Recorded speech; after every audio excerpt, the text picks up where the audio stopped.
దేశంలోని సర్వోన్నత న్యాయస్థానం సుప్రీంకోర్టు బుధవారం ఒక కీలకమైన తీర్పును ఇచ్చింది. విడాకులు ఇచ్చిన భార్యకు భర్త నుండి భరణం పొందే హక్కు ఉందని తేల్చి చెప్పింది.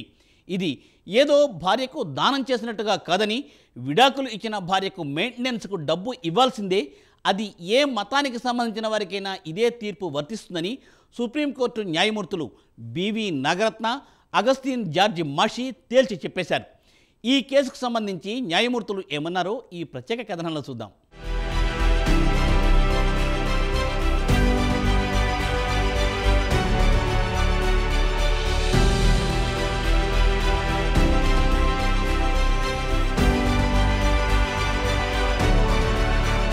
సుప్రీంకోర్టు ధర్మాసనం బుధవారం నాడు కీలక తీర్పు వెలువరించింది. ఇష్టం వచ్చినట్లు పెళ్లిళ్లు చేసుకుని ఫోన్లో తలాకులు చెప్పడం ఇక నుంచి కుదరదు.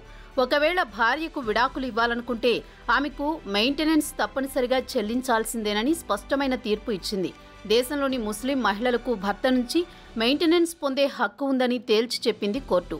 Under section 125 criminal procedure code CrPC ప్రకారం చూస్తే సెక్యులర్ ప్రొవిజన్ కింద దేశంలోని వివాహిత మహిళలు వారు ఏ మతానికి చెందినవారైనా భర్త విడాకులు ఇస్తే వారి నుంచి మెయింటెనెన్స్ పొందే హక్కు కలిగి ఉన్నారని తీర్పు వెలువరించింది. ఇది భార్యకు దానం చేయటం కిందికి రాదని కూడా ఘాటు వ్యాఖ్యలు చేసింది. ఇక ఈ విడాకుల కేసు విషయానికి వస్తే తెలంగాణకు చెందిన ఓ ముస్లిం వ్యక్తి హైదరాబాద్ హైకోర్టు ఇచ్చిన ఆర్డర్ను సుప్రీంకోర్టులో సవాల్ చేశాడు. ఇక్కడ అసలు విషయానికి వస్తే అతడు భార్యకు విడాకులు ఇచ్చాడు. భార్యకు నెలకు 10,000 రూపాయల మెయింటెనెన్స్ ఇవ్వాల్సిందేనని హైకోర్టు తీర్పిచ్చింది.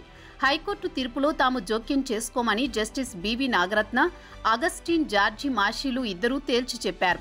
దీనిపై వీరిద్దరూ వేర్వేరుగా జడ్జిమెంట్లు ఇచ్చారు. అండర్ సెక్షన్ 125 సిఆర్పిసి కింద ఈ తీర్పు దేశంలోని ప్రతి మహిళకు వర్తిస్తుందని వారు తీర్పు చెప్పారు. The Muslim women protection of rights and divorce act 1986 ప్రస్తుతం సెక్యులర్ లా కింద చెల్లుబాటు కాదని ఇద్దరు సుప్రీంకోర్టు జడ్జీలు స్పష్టం చేశారు. తెలంగాణకు చెందిన ముస్లిం వ్యక్తి పిటిషన్ను కొట్టివేస్తున్నామని, మన దేశంలో 125 సిఆర్పిసి చట్టం కింద వివాహం చేసుకున్న మహిళలందరికీ ఈ సెక్షన్ వర్తిస్తుందని, వారు ఏ మతానికి చెందినవారైనా ఇదే చట్టమని జస్టిస్ నాగరత్న తీర్పు ఇచ్చారు. సుప్రీంకోర్టులో పిటిషన్ వేసిన మహమ్మద్ అబ్దుల్ సమద్ తెలంగాణ హైకోర్టు ఆర్డర్ను సుప్రీంకోర్టులో సవాల్ చేశాడు. ఫ్యామిలీ కోర్టు ఇచ్చిన మెయింటెనెన్స్ ఆర్డర్లో జోక్యం చేసుకోవాలని కోరడం, సుప్రీంకోర్టు మాత్రం తాము జోక్యం చేసుకునే ప్రసక్తే లేదని తేల్చి చెప్పడం జరిగిపోయాయి. అయితే Abdul Samad under section 125 CrPC కింద విడాకులు తీసుకున్న మహిళకు మెయింటెనెన్స్ అడిగే హక్కు లేదని వాదించాడు. 1986 చట్టంలో అంశాలను ప్రస్తావించాడు. అయితే జడ్జీలు దీనిపై స్పందిస్తూ, ఒకవేళ ముస్లిం యువతి తన దరఖాస్తును సెక్షన్ 125 సిఆర్పిసి ప్రకారం ఫైల్ చేస్తే ఆ మహిళకు protection of rights on marriage act 2019 ప్రకారం మెయింటెనెన్స్ పొందే హక్కు ఉందని చెప్పారు. విడాకులు తీసుకున్న ముస్లిం మహిళలందరికీ సెక్షన్ 125 సిఆర్పిసి వర్తిస్తుందని, గతంలో Muslim women protection of rights and divorce act 1986 ప్రకారం అప్పట్లో ఇలాంటి మెయింటెనెన్స్లకు విడాకులు తీసుకున్న మహిళలు అర్హులు కారు. ప్రస్తుతం కొత్త చట్టం 125 సిఆర్పిసి కింద మెయింటెనెన్స్ ఇవ్వాల్సిందేనని సుప్రీంకోర్టు జడ్జిలు పిటిషనర్ సమద్కు తేల్చి చెప్పారు.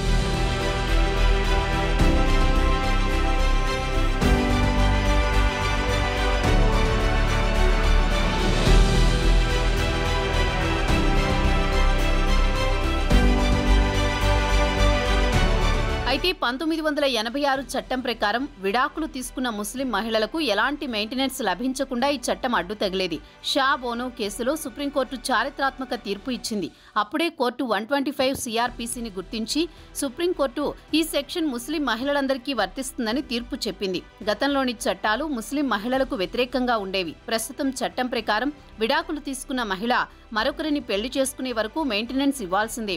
అలాగే పిల్లలుంటే 1986 ముస్లిం లా ప్రకారం విడాకులు తీసుకున్న తర్వాత 2 ఏళ్ల వరకు మాత్రమే మెయింటెనెన్స్ కు డబ్బు ఇవ్వాలని ఉంది. అయితే కొత్త చట్టం సెక్షన్ 125 ప్రకారం పిల్లాడు మేజర్ అయ్యే వరకు మెయింటెనెన్స్ ఇవ్వాలని కొత్త చట్టం చెబుతోంది. విడాకులు తీసుకున్న మహిళ సమాజంలో గౌరవంగా బ్రతికే హక్కు ఆమెకు ఉంది. ఆమెకు భర్త మెయింటెనెన్స్ కింద డబ్బు ఇవ్వాల్సిందేనని కోర్టు తీర్పు ఇచ్చింది. ఇదిలా ఉండగా జస్టిస్ మాషి కొన్ని కీలక వ్యాఖ్యలు చేశారు. పార్లమెంటు విషయానికి వస్తే సెక్షన్ 125 సిఆర్పిసి కింద విడాకులు తీసుకున్న మహిళ మెయింటెనెన్స్ కోసం కోర్టును ఆశ్రయించాలా వద్దా అనే దానిపై స్పష్టత ఇవ్వలేదు. దీంతో చాలా మంది మహిళలు ఇప్పటికీ 1986 చట్టం ప్రకారమే మెయింటెనెన్స్ను కోరాల్సి వస్తోంది. ఒకవేళ విడాకులు తీసుకున్న ముస్లిం మహిళ మెజిస్ట్రేట్ను ఆశ్రయించి తనకు సెక్షన్ 125 సిఆర్పిసి కింద న్యాయం చేయాలని కోరితే మెజిస్ట్రేట్ నిరాకరించడానికి వీల్లేదని జస్టిస్ నాగరత్న మాషీలు తీర్పు ఇచ్చారు. కావాలనుకుంటే ముస్లిం మహిళ ఇటు సెక్షన్ 125తో పాటు పాత చట్టం 1986 చట్టం ప్రకారం తనకు న్యాయం చేయాలని కోరవచ్చునని తీర్పు చెప్పారు. ఈ రెండు ఆప్షన్లలో దేనినైనా మహిళలు ఎంచుకోవచ్చు. అదే సమయంలో సమద్ వాదనను తిరస్కరించారు. ఆయన పిటిషన్ను కొట్టివేశారు.